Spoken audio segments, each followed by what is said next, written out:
Hello friends, आप सभी का आपके यूट्यूब चैनल पे स्वागत है।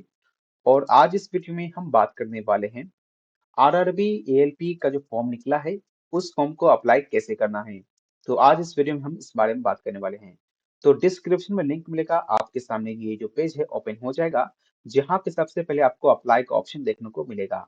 आपको यहाँ पर सबसे पहले क्रिएट एन अकाउंट के ऊपर क्लिक करना है और उसके बाद यहाँ पे एक इंस्ट्रक्शन देखने को मिलेगा जहाँ पे लिख के आएगा कि आप किसी एक ही आरआरबी में फॉर्म भर सकते हैं और एक एप्लीकेंट एक ही फॉर्म भरेंगे।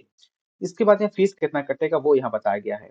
आपको नीचे की ओर आना है और यहाँ पे डिक्लेरेशन का ऑप्शन मिलेगा, क्लिक करके प्रोसीड पे क्लिक करना है। अब इसके बाद यहाँ से पूछा जाएगा आपसे पहले कि आपको आरआरबी या आरआरसी से एग्जामिनेशन से हटाया गया है कि नहीं, डेबट किया गया है कि नहीं। तो यहाँ पे आप नो के ऊपर क्लिक करेंगे।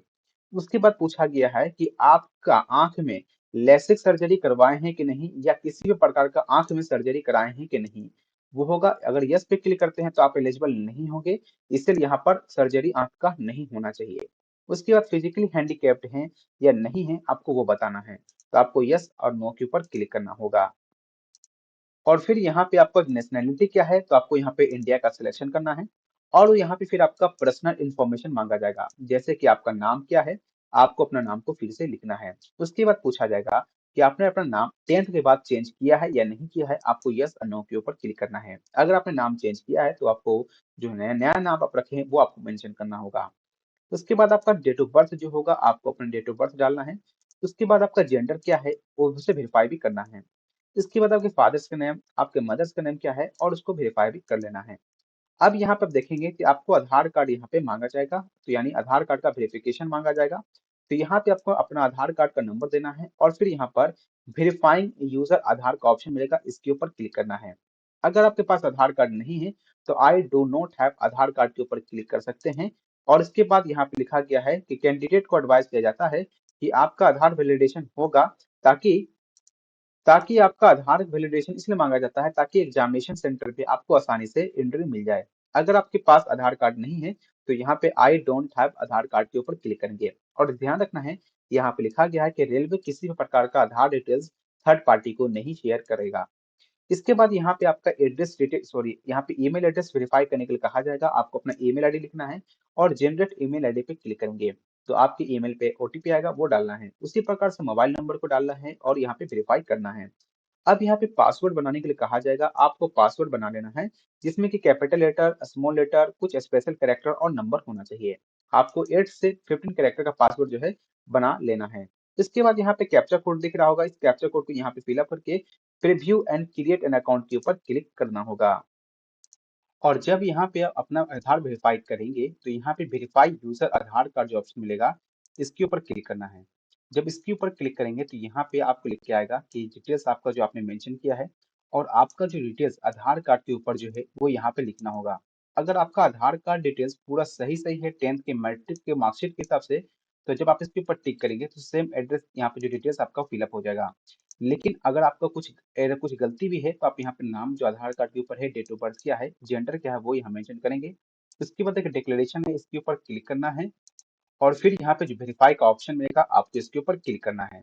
जब वेरीफाई पे क्लिक करेंगे तो यहाँ पे लिख के आ जाएगा कि आपका आधार कार्ड वेरीफाई हो चुका है। अब इसके बाद यहाँ पे आपका जो ईमेल आईडी है उसे यहाँ पे वेरीफाई कर लेना है। और उसके बाद फिर यहाँ पे आपको फॉर्म का प्रीव्यू देखने को मिलेगा। आपको अपना फॉर्म का प्रीव्यू देख लेना है कि आपने जो डिटेल्स भरा है वो सही है कि नहीं है। अगर फॉर्म के अंदर कुछ भी गलती है तो अभी तक आपको ऑप्शन मिला है एडिट का, इसके बाद फिर एडिट का ऑप्शन आपको नहीं मिलेगा। तो यहाँ पे एक डिक्लेरेशन है, क्लिक करना है और फिर यहाँ पे क्रिएट एन अकाउंट का ऑप्शन मिलेगा, इसके ऊपर क्लिक कर देना है। इसके बाद यहाँ पे आपको लिख के आ जाएगा कि आपका यूजर क्रिएट हो चुका है। अब यहाँ पे क्या करना है, मोबाइल नंबर या आपको ईमेल आईडी और जो आपने पासवर्ड बनाया है उसका इस्तेमाल करके लॉगिन के ऊपर क्लिक करना है। जब आप लॉगिन के ऊपर क्लिक करेंगे तो आपके सामने एक पेज ओपन होगा, जहाँ पे आपको देखेंगे तो ये लिखा रहेगा क्वेश्चन का जो मीडियम है वो आपको 13 रीजनल इंडियन लैंग्वेज में है, जिसमें कि हिंदी इंग्लिश के अलावा ये भी क्वेश्चन मिल सकते हैं। अब इसके बाद यहाँ पे आपको ऑनलाइन एप्लीकेशंस के ऊपर क्लिक कर देना है। जब ऑनलाइन एप्लीकेशंस के ऊपर क्लिक करेंगे तो यहाँ पे आपसे पूछा जाएगा कि किस जोन को आप अप्लाई करना चाहते हैं। तो जो भी आपका जोन होगा आप देख लीजिएगा कौन से बोर्ड में अप्लाई करना है। आप अपने एडवर्टाइजमेंट के हिसाब से, सीट के हिसाब से, क्वालिफिकेशन जो भी आपको पास आने लगे उसके हिसाब से सिलेक्शन कर लीजिएगा। और उसके बाद यहाँ पे जो नेक्स्ट का ऑप्शन है क्लिक कर दीजिएगा। अब इसके बाद यहाँ पे देखेंगे कि आपका जो भी जिस जहाँ भी आप फॉर्म अप्लाई किए हैं वहां का सिलेक्शन होगा और उसके बाद ये असिस्टेंट लोको पायलट का ऑप्शन मिलेगा, इसके ऊपर टिक करना है और फिर एक बार और टिक करना है और नेक्स्ट के ऊपर क्लिक कर देना है। इसके बाद यहाँ पे आप देखेंगे आपसे बेसिक डिटेल्स आपका भरने के लिए कहा जाएगा, जिसमें कि आप देखेंगे आपका मैरिटल स्टेटस यानी शादीशुदा है कि नहीं वो आपको बताना होगा, आपका रिलीजन क्या है, आपका choice of language of examination आप किस लैंग्वेज में एग्जामिनेशन देना चाहते हैं, हिंदी इंग्लिश तो रहेगा रहेगा, इसके अलावा भी आप कोई और लैंग्वेज चाहते हैं तो वो भी आपको ऑप्शन मिल जाएगा। इसके बाद यहाँ पे आपको 2 आइडेंटिफिकेशन मार्क देना है, जैसे कट मार्क हो, कहीं मोल मार्क हो, कहीं बॉन्ड मार्क हो, बर्थ मार्क हो, वो आपको यहाँ पे मेंशन करना है। अगर आपके पास एक ही मार्क है तो एक मार्क लिखिए या दूसरा आप एनए लिख दीजिए या नॉट एप्लीकेबल लिख दीजिएगा, या 2 मार्क भी नहीं है तो आप दोनों में ए नॉट एप्लीकेबल ही लिख लीजिएगा। इसके बाद कम्युनिटी है, कम्युनिटी का मतलब होता है कि आप लोग किस कैटेगरी से आप बिलोंग करते हैं, तो आपको अपना कैटेगरी का सिलेक्शन कर लेना है। जो भी कैटेगरी से आप बिलोंग करते हैं, चाहे एससी, एसटी से आते हैं, ओबीसी से आते हैं, ईडब्ल्यूएस या ओबीसी, ठीक है। उसके बाद जब भी कैटेगरी का सिलेक्शन कीजिएगा तो यहाँ पे लेके आएगा कि आपका यहाँ पर कैटेगरी सर्टिफिकेट आपको देना होगा।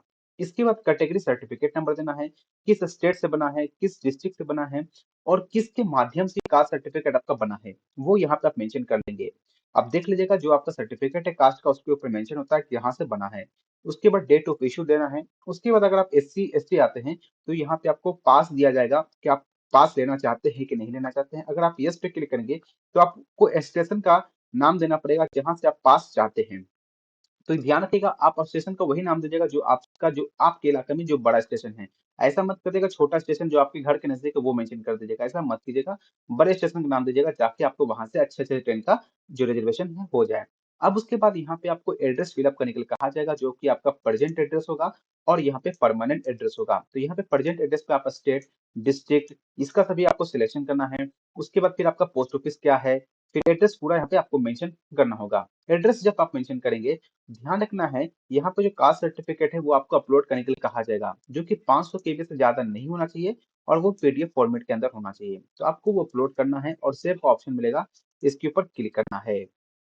और जो यहाँ पे आपका एड्रेस होगा, जैसे कि आप स्टेट, डिस्ट्रिक्ट, टाउन और पिन कोड, वो यहाँ पे मेंशन करना है।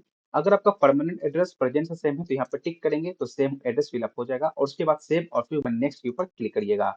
आपको हमेशा सेव करके चलना है क्योंकि नेक्स्ट करेंगे तो आपका बाद में लॉग आउट होता है तो फिर से आपको डिटेल भरने पड़ते हैं। अब यहाँ पे आपको अदर डिटेल्स भरने के लिए कहा जाएगा, जैसे कि आप एक्स सर्विसमैन है कि नहीं। उसके बाद ईबीसी, यानी ईबीसी का मतलब इकोनॉमिकली बैकवर्ड क्लास है, जिसमें कहा गया है नोटिफिकेशन के अंदर कि 50,000 रुपया अगर सालाना से कम आपके घर का सैलरी है तो ही यहाँ पे ईबीसी का सिलेक्शन कीजिएगा। ईबीसी का मतलब भी कैटेगरी से नहीं है, ध्यान रखिएगा। उसके अलावा यहाँ पर आप देखेंगे अगर आप रेलवे के अंदर कहीं काम कर रहे हैं नहीं कर रहे हैं वो उसके बारे में मेंशन करना होगा। और इसके अलावा फिर यहाँ बताना होगा कि आपने अपने कंप्लीट कोई भी अप्रेंटिस किया है कि नहीं किया है वो बताना होगा। अगर यस पे क्लिक करेंगे तो उसका डिटेल देना होगा, नहीं तो नो के ऊपर क्लिक करना है। इसके बाद यहाँ पे अकाउंट का डिटेल देना होगा, जिस अकाउंट में आप पैसा कटा रहे हैं और जिसमें आप वापस चाहते हैं तो वो यहाँ पे मेंशन कीजिएगा, अकाउंट का नाम, अकाउंट नंबर, आईएफएससी कोड और ये मेंशन करना है और उसके बाद सेव और नेक्स्ट के ऊपर क्लिक कर देना है। जब सेव एंड नेक्स्ट के ऊपर क्लिक करेंगे तब यहाँ पे एसेंशियल क्वालिफिकेशन यानी एजुकेशन क्वालिफिकेशन भरने के लिए कहा जाएगा, जहाँ पे आपको क्वालिफिकेशन आपको पता होना चाहिए। आईटीआई वाले, गोल्ड डिप्लोमा वाले और बीटेक वाले इस फॉर्म का अप्लाई कर सकते हैं। तो यहाँ पे क्वालिफिकेशन आपको देख लेना है। तो इसके ऊपर आपको क्या करना है, क्लिक करके आगे क्या उड़ाना है, जहाँ पे सबसे पहले आपको 10th का क्वालिफिकेशन फिलअप करने के लिए कहा जाएगा। तो 10th का सिलेक्शन करना है। उसके बाद किस स्टेट से आपने मैट्रिक पास किया है, डिस्ट्रिक्ट कौन सा है, बोर्ड कौन सा है, पासिंग ईयर कौन सा है, रोल नंबर क्या है। उसके बाद यहाँ पे ऐड का ऑप्शन आएगा, आपको ऐड क्लिक करना है। ऐड के ऊपर जब क्लिक करेंगे तो आपका अब इसके बाद यहाँ पर जो दूसरा क्वालिफिकेशन जो आईटीआई या अप्रेंटिसशिप या 3 साल का डिप्लोमा या डिग्री आपने कंप्लीट किया है वो यहाँ पे सिलेक्शन करेंगे।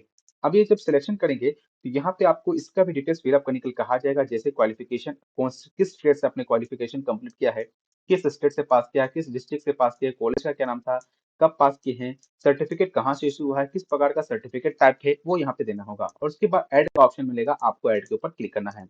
जब आपका क्वालिफिकेशन ऐड हो जाएगा तो फिर यहाँ पे आपको नेक्स्ट के ऊपर क्लिक करना है और उसके बाद यहाँ पे आपको प्रीव्यू देखने को मिलेगा। आपका आधार ये जो आपने कास्ट सर्टिफिकेट अपलोड किया है देख लीजिए सही है कि नहीं है। सही हो तो फिर आगे बढ़िएगा। अब यहाँ पे फोटो और सिग्नेचर जो है आपको अपलोड करने के लिए कहा जाएगा। जहाँ पे फोटो आप देख पाएंगे कितना साइज मांगा गया है, 320 पिक्सल इंटू 240 पिक्सल का है, जहाँ के 30 से 70 केबी का होना चाहिए जेपीजी फॉर्मेट में। इसको क्या करना, आपको अपलोड कर देना होगा फोटो को और उसी प्रकार से आपका सिग्नेचर जो होगा आपको सिग्नेचर भी अपलोड करना है, जहाँ पे 60 पिक्सल का जो है आपका सिग्नेचर मांगा जाएगा।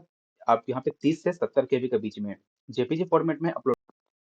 और जब फ़ोटो और सिग्नेचर अपलोड हो जाएगा, तो फिर यहाँ पे फ़ोटो का प्रीव्यू देखने को मिलेगा। आपको फ़ोटो सही से अपलोड कर लेना है और उसके बाद ही यहाँ पे आपको आगे की ओर बढ़ना है। अब यहाँ पे आपसे पूछा जाएगा नेक्स्ट प्रोसेस में कि सीबीटी 2 में, यानी जब आप सीबीटी 2 में सीबीटी 1 से सीबीटी 2 में चले जाएँगे, तो यहाँ पे जो पार्ट ए और पार्ट बी जो एग्ज़ामिनेशन होगा, तो पार्ट बी में आप कौन-सा ट्रेड लेना चाहते हैं, तो आपको अपना ट्रेड का यहाँ पे सिलेक्शन करने के लिए मिल जाएगा। तो आपको ट्रेड अपने हिसाब से सिलेक्शन कर लेना है और उसके बाद किस आरआरबी में आपने फॉर्म भरा वो दिखेगा। अगर अभी भी चाहते हैं कि आप कुछ आरआरबी के अंदर चेंज करना चाहते हैं, तो यहाँ पे चेंज आरआरबी का ऑप्शन मिलेगा। इसके ऊपर क्लिक करके अभी भी बोर्ड को चेंज कर सकते हैं। पेमेंट होने के बाद कोई भी एडिट नहीं कर सकते हैं। उसके बाद यहाँ पे आपको मिलेगा ऑप्शन एएलपी का, आपको इसके ऊपर क्लिक करना है और फिर यहाँ पे एक डिक्लेरेशन होगा, डिक्लेरेशन के ऊपर क्लिक करना है। जहाँ पे फिर आपको एड्रेस फिल अप करने के लिए कहा जाएगा, जहाँ प्लेस, तो यहाँ पे सिटी का नाम लिखेंगे और उसके बाद प्रीव्यू एप्लीकेशन का ऑप्शन मिलेगा। प्रीव्यू एप्लीकेशंस के ऊपर क्लिक कर देना है। इसके बाद फॉर्म का प्रीव्यू होगा, देख लेना सही है कि नहीं। अगर सब कुछ सही है, तो यहाँ पे एक टिक का ऑप्शन आएगा, टिक करके सबमिट के ऊपर क्लिक करना है। जब सबमिट के ऊपर क्लिक करेंगे, तो यहाँ पे फिर से आपको एक बार सबमिशन करने ऑप्शन मिलेगा, तो सबमिशन के ऊपर क्लिक कर दीजिएगा। अब इसके बाद एडिट अब नहीं होने वाला है। अब यहाँ पे डायरेक्टली आपको फीस पेमेंट करने के लिए कहा जाएगा, जो कि आपके पोस्ट आपके जो कैटेगरी है उसके हिसाब से देखने को मिल जाएगा, 250 या 500। अब यहाँ पेमेंट मोड जो आपको देखेंगे, debit card, credit card, net banking, UPI, NEFT, branch, जिस भी माध्यम से आप पेमेंट करना चाहते हैं, आप पेमेंट को कंप्लीट करेंगे। पेमेंट जब कंप्लीट कर लेंगे, तो फिर से आपको क्या करना है, पेज पे लॉगिन हो जाना है, जहाँ पे आपको यहीं पर जो होगा प्रिंट एप्लीकेशन का भी ऑप्शन जो है मिल जाएगा। तो यहाँ पे प्रिंट एप्लीकेशन निकाल के फ्यूचर रेफरेंस के लिए रख लीजिएगा। अगर इसके अलावा आपने देखा कि फॉर्म के अंदर कुछ गलत हो गया है, तो आप यहाँ पे अभी भी मॉडिफाई एप्लीकेशन का ऑप्शन मिलेगा, जो कि फॉर्म के लास्ट डेट खत्म होने के बाद आपको देखने को मिलेगा। 20 फरवरी से ये जो है फिर आपका मॉडिफिकेशन होगा। तो फिर आपको फीस पे अलग से पेमेंट करना होगा मॉडिफिकेशन के लिए, उस प्रकार से मॉडिफाई करके फिर से फॉर्म को सबमिट कर लेंगे। इस प्रकार से जो फॉर्म है रेलवे ड्राइवर का, वो एएलपी के लिए आपको मैंने बता दिया किस प्रकार से फॉर्म को भरना है। अगर अभी भी कहीं प्रॉब्लम हो रहा है फॉर्म भरने में, तो कमेंट करके पूछिएगा जरूर, मैं आपको उसका जवाब जरूर दूंगा। आशा करता हूँ ये वीडियो अच्छा लगा होगा। अगर वीडियो अच्छा लगा हो, तो प्लीज़ वीडियो को लाइक कीजिए, वीडियो को शेयर कीजिए, चैनल को सब्सक्राइब कीजिएगा। मिलेंगे जल्दी नेक्स्ट वीडियो में। Thank you for watching this video.